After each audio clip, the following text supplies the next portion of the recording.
अष्टवक्र गीता 12वां प्रकरण सूत्र नंबर 2। प्रीत्य भावेन शब्दादे दृश्यत्वेन चात्मनः विक्षेप विक्षेप एकाग्र हृदय एवमेवाहम अस्थितः। अनुवाद इस प्रकार है। शब्द आदि ऐन्द्रिक विषयों के प्रति राग मतलब प्रीति न करने से और आत्मा की अदृश्यता, अदृश्य मतलब इंद्रियों से ये नहीं जाने वाला, जिसका मन मुक्त होकर एकाग्र हो गया हो, ऐसा मैं स्थित हूँ। तो यहाँ पर ये बताना चाह रहे हैं कि यह जानता हुआ कि इंद्रियों से उस आत्मा को नहीं जाना जा सकता, मैं सभी प्रकार के विक्षेपों से परे आत्म रूप में एकाग्र हृदय वाला होकर स्थित हूँ। तो यहाँ राजा जनक बोल रहे हैं, जो मन में वासनाएं हैं, ये वासनाएं शरीर द्वारा शरीर जो कैसे पूरी करता, मन कैसे पूरी करता है, जो भी हमारी वासनाएं कामनाएं वो मन में रहती हैं, और मन ये वासनाएं कामनाएं कैसे पूरी करता है, शरीर द्वारा पूरी करता है। तो ये एक्सप्लेनेशन है, हम ये समझ रहे हैं कि कैसे हम इन वासना और कामनाओं से और अपना जो वासनाएं कामनाएं पूरी करते रहते हैं, जो मन में कामनाएं वासनाएं, और इनसे हम कैसे दूर हो सकते हैं। तो कैसे ये मन जो है अपनी कामनाएं वासनाएं पूरी करता है, शरीर द्वारा। कैसे शरीर द्वारा? शरीर में 5 ज्ञान इंद्रियां हैं, 5 कर्म इंद्रियां हैं। तो जो ज्ञान इंद्रियां हैं उनके क्या विषय हैं? शब्द, स्पर्श, रूप, रस, गंध, ये उनके विषय हैं। और इनका जो है 5 इंद्रियां जो हमारी कर्म इंद्रियां हैं, कौन सी है हमारी कर्म इंद्रियां? कान, त्वचा, आंख, जीवा और नाक, इनके द्वारा जो मन सेवन करता है और ये मन संतुष्ट होता है, और इसी से फिर बार बार उसको सुख उठाने की इच्छा होती है। तो यह हुआ राग। एक बार उसने कर लिया, अब उसको बार बार लग रहा है कि मैं इसका सुख उठाऊं, तो ये हुआ राग। यह मन की यह जो मन है, यही सबसे ज्यादा उपद्रव मचाता है, ये राग और द्वेष करके। तो ये जो मन है, ये तृप्त कभी भी नहीं होता, न भोगने पर न भोग के त्याग से। तो हमें ये अच्छे से समझ लेना है कि इस मन को हम कितना भी खिलाएं पिलाएं, ये मन हमारा तृप्त नहीं होता। तो इसके ऊपर एक बहुत अच्छा दृष्टांत है कि एक बार एक ये कहीं का कोई दर्शन में पढ़ा था, वहां का दृष्टांत है। तो एग्जैक्ट नाम मुझे याद नहीं है, पर ऐसा है वो दृष्टांत कि एक कोई राजा के महल में पहुंचा भीख मांगने के लिए, दक्षिणा मांगने के लिए। तो राजा उसको कहता है कि दक्षिणा तो मैं तुम्हें दे दूंगा, पर जो तुम्हारा ये पात्र है बहुत छोटा है, इस पात्र को तुम बड़ा पात्र ले आओ, क्योंकि मेरे पास बहुत कुछ है देने को। तो वो जो मांगने वाला था, उसके हाथ में जो है स्कल था, ये खोपड़े का हिस्सा जो कटोर जैसे ऐसे बना के वो लेकर। तो उसने कहा कि नहीं नहीं, मेरे लिए इतना ही काफी है, आप इसमें ही दो। तो राजा के बहुत फोर्स करने के बाद कि तुम पात्र बड़ा करो, पर उसने कहा कि नहीं, मेरे लिए इतना ही पात्र काफी है। तो राजा भी विवश हो गया। तो राजा को भी बहुत अहंकार कि इतना सब पात्र तो मैं 1 मिनट में भर दूंगा, तो उसने सब भर दिया उसमें। पर जैसे जैसे राजा डालता जा रहा था, वो पात्र खाली होता जा रहा था, वो पात्र भर ही नहीं रहा था।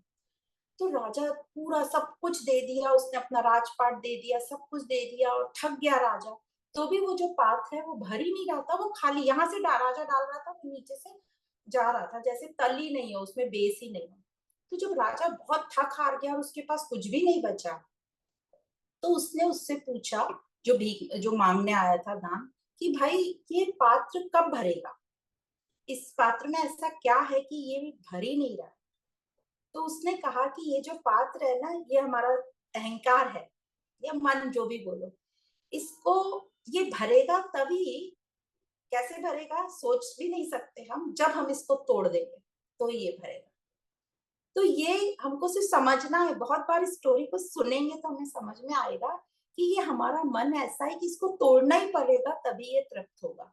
ये हम कितना भी भोग लें या त्याग कर लें, ये तृप्त नहीं होगा, ये संतुष्ट नहीं होगा। तो इस प्रकार ये दृष्टांत यहाँ पे हमें ठीक से समझाता है कि हमारा ये जो मन है कैसा भोगी है, ये कभी भी तृप्त होता ही नहीं है। तो शरीर का भोग करना बंद भी किया तो क्या होता है, वाणी का भोग करना शुरू कर लेते हैं। वाणी का भोग बंद करने पर क्या हो जाता है, मानसिक भोग चलता रहता है। जैसे हम हट करके शरीर का भोग बंद कर दें, तो हम कुछ ना कुछ अपने शब्दों में कुछ ना कुछ करते रहते हैं टाइम पास के लिए, कि टाइम कैसे पास करें। अब हमने अपने शरीर का इतना हम तप कर रहे हैं, तो हम कितने लोगों को देखते हैं जो तप करते हैं, वो टाइम पास के लिए बहुत सारी चीजें ऐसी करते हैं। फिर वाणी पे भी रोक लगा दें, तो फिर मन में बहुत सारी उधेड़ बुन चलती रहती है। तो इस प्रकार इस मन में भोग चलता ही रहता है। पहले स्थूल चलता है, फिर सूक्ष्म। तो कई लोग जो हैं वो स्थूल का रुक जाने को ही सोचते हैं पर्याप्त है। वो ये नहीं देखते कि मन में भी कितना कुछ चल रहा है। तो स्थूल या सूक्ष्म दोनों को खत्म करना है, दोनों भोगों को खत्म करना है, ऐसा यहाँ पे बताया जा रहा है। तो इस मन में विक्षेप जो है हमेशा चलता रहता है, क्योंकि इसमें वासना बैठी हुई है। और वासना का कारण क्या है, अब हम सब जान गए कि वासना का कारण एक ही है, अज्ञान या आत्मज्ञान का अभाव। और ये जो अज्ञान है ये क्या है, अब सब पूछते हैं अज्ञान कहाँ से आया, ये माया है, माया रूपी आवरण जो पड़ा हुआ है कि मैं तृप्त नहीं हूं, मैं तृप्त नहीं हूं।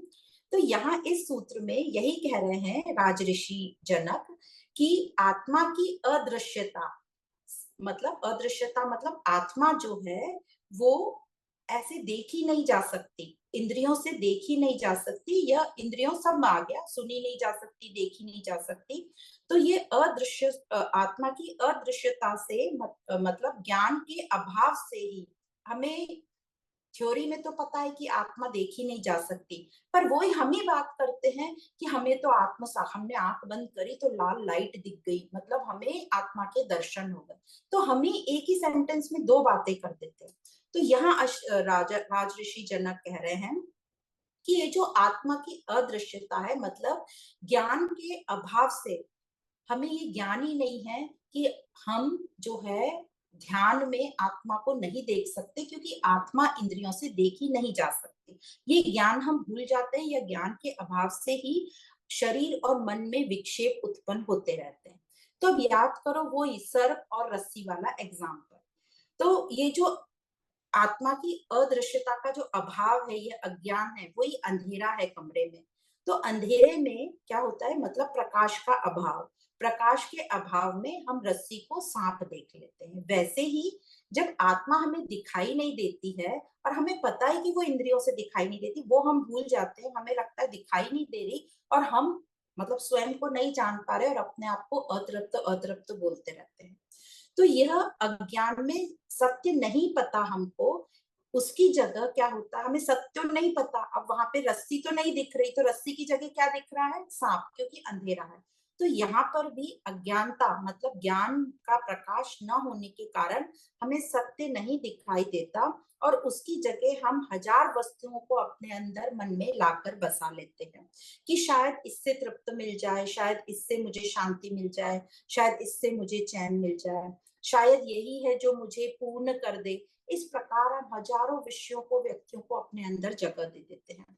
तो सत्य नहीं पता, उसकी जगह हम हजार चीजों को इमेजिन कर लेते हैं और उनको अपने अंदर बिठा लेते हैं। जैसे रस्सी नहीं दिखी तो हमने सांप इमेजिन कर लिया। तो ये है विक्षेप, जिसको कहते हैं रजोगुण। ठीक है। तो जो हजार चीजें हमने इकट्ठी कर ली, और ऐसे ही हम हजार कर्म करते रहते हैं जिससे मुझे शांति या चैन मिल जाए, और जैसे जैसे हम कर्म करते रहते हैं या चीजें इकट्ठी करते रहते हैं, सबके साथ हमारा राग और द्वेष चलता रहता है। तो राग और द्वेष आ जाना मतलब ये क्या है, मल दोष मतलब तमोगुण का आ जाना। तो जब मन में विक्षेप होता है, तो उसको दूर करने के लिए अब क्या बताते हैं, हमें सब साधन बताते हैं कि जप करो, तप करो, यज्ञ करो, ध्यान लगाओ, अनेक कर्म कांड करते हैं, और कहते हैं कि इससे हमारा विक्षेप दूर हो जाएगा। जो लोग ये हमें सलाह देते हैं, पर उनको करने से और विक्षेप बढ़ता है और राग द्वेष हो जाता है, जिससे हमारा मन में मल दोष बढ़ता जाता है, तमोगुण बढ़ता जाता है, फिर और विक्षेप पैदा हो जाता है। तो इस प्रकार बताया जा रहा है कि ये सभी कर्म, शारीरिक व मानसिक कोई भी कर्म जो है, ये विक्षेप को दूर नहीं कर सकते, रजोगुण को दूर नहीं कर सकते। क्योंकि जो आत्मा है वो तो अदृश्य है, वो तो इंद्रियों से देखी नहीं जा सकती। और ये मन जो है, मन भी क्या है, मन इंद्रियों का मालिक है, तो इंद्रियों से तो जानी ही नहीं जा सकती। तो ध्यान समाधि में भी हम आत्मा के दर्शन कैसे कर पाते हैं? क्योंकि हम ध्यान समाधि में क्या करते हैं, आंखें बंद करके, पर हमारा मन तो देखता रहता है ना, सब हमें सुनाई देता है सब कुछ, और अंदर की आंखों से हम अंदर देख सकते हैं। तो समाधि में भी आत्मा का दर्शन कैसे हो सकता है, ये कह रहे हैं अष्टवक्र, राजा जनक कह रहे हैं अष्टवक्र जी को। तो ये जो आत्म साक्षात्कार जो शब्द है, इसका प्रयोग करना ही गलत हो जाता है, जो कि हम करते हैं कई बार समझने के लिए, मतलब बोध हो गया है। साक्षात्कार मतलब आत्मा दिखाई सुनाई नहीं देगी, न ही स्पर्शित होगी। तो जब आत्मा अदृश्य है, तो उसमें जब ध्यानस्थ हो जाते हैं हम, तो यह ध्यानस्थ होने का अभ्यास और प्रयत्न जब हम करते रहते हैं, तो वो विक्षेप ही उत्पन्न करता है, हमें आत्मा के दर्शन तो हो ही नहीं सकते। तो दोनों में, मतलब शरीर से कर्म व मन से जो ध्यानस्थ, दोनों से विक्षेप ही उत्पन्न होता है, विक्षेप मिटता नहीं है। तो विक्षेप रहेगा तो हमारे में स्थिरता तो आ ही नहीं सकती, एकाग्रता तो आ ही नहीं सकती। तो इस प्रकार बता रहे हैं कि आत्म अज्ञान ही सभी विक्षेप का मूल कारण है। ज्ञान के न होने से ही शरीर व मन में विक्षेप आते रहते, विक्षेप उत्पन्न होते रहते, और राग द्वेष इसी अज्ञान का परिणाम है। तो जनक जी कह रहे हैं, अतः मुझे आत्मज्ञान हो जाने पे, अभी तक उन्होंने बताया कि आत्मज्ञान के अभाव में क्या क्या हो रहा था, पर आत्मज्ञान हो जाने से अब मेरे सभी रागों का अभाव हो गया है, सभी राग मिट गए, वो मुझे स्पर्श ही नहीं कर सकते, जैसे पिछले श्लोक में असह कहा। और आत्मा की अदृश्यता से जो मन में विक्षेप पैदा हुए थे, उनसे अब मेरा जो मन है वो मुक्त हो चला है, मन में एकाग्रता आ गई है।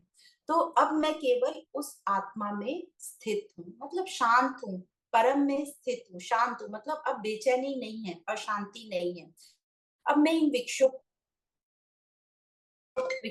से पार लग जाऊंगी। तो ऐसा राजा जनक बता रहे हैं। तो इससे ये समझ आता है कि शरीर और मन द्वारा जो भी कर्म किए जाते हैं, वे आत्मा को स्पर्श नहीं करते। इसलिए जो आत्मज्ञानी साधक है, ये जो आत्मज्ञानी महात्मा है, वो पाप पुण्य शुभ लाभ आदि कर्मों से हमेशा मुक्त रहता है। सो कुछ नहीं पड़ी, पाप है पुण्य है शुभ है अशुभ है, वो एक अच्छी ना होता है ना भोगता, उसमें डूअरशिप नहीं रह जाती, क्योंकि अभी वो कर्ता को पकड़ रहा है अपना, कि मेरा जो कर्ता है, जो अंदर कर्ता करवा रहा है, उस पर ध्यान कर रहा है, न कि कर्म पर। तो आज आगे जैसे जैसे हम सूत्र पे बढ़ेंगे, हम कर्ता पर पहुंचते जाएंगे। पर इसका यहाँ पर ये मतलब नहीं है कि हम अच्छे कर्म करें ही ना, कर्म हमें करना है, पर हमें कर्ता को ध्यान में रखकर करना है। तो कर्ता कौन है? अब हमारे अंदर तो कौन करता है, कामना वासना इच्छा आकांक्षा, यही सब करता है। तो यह सब करता है, तो मेरा कर्म गलत ही होगा। पर यदि मेरे अंदर ये ज्ञान है कि जो भी मैं कर रहा हूँ, इससे मुझे चैन शांति तो नहीं मिलेगी, जो अंदर की चैन शांति में सोच, हाँ इससे हो सकता है मेरा संसार चल जाएगा, मेरा भौतिक जो है मुझे चीजें मिल जाएंगी, पर मुझे आंतरिक स्वयं का स्वरूप इससे प्राप्त नहीं होगा। और मैं बस अपनी करुणा के लिए कर रहा हूँ, लोगों के लिए कर रहा हूँ, करुणामय होकर कर रहा हूँ, या अपना संसार चलाने के लिए कर रहा हूँ, तो वहां तक ठीक है। पर अंदर की सुख और शांति इससे प्राप्त नहीं हो सकती, ऐसा बताया जा रहा है। तो ये था सूत्र नंबर 2।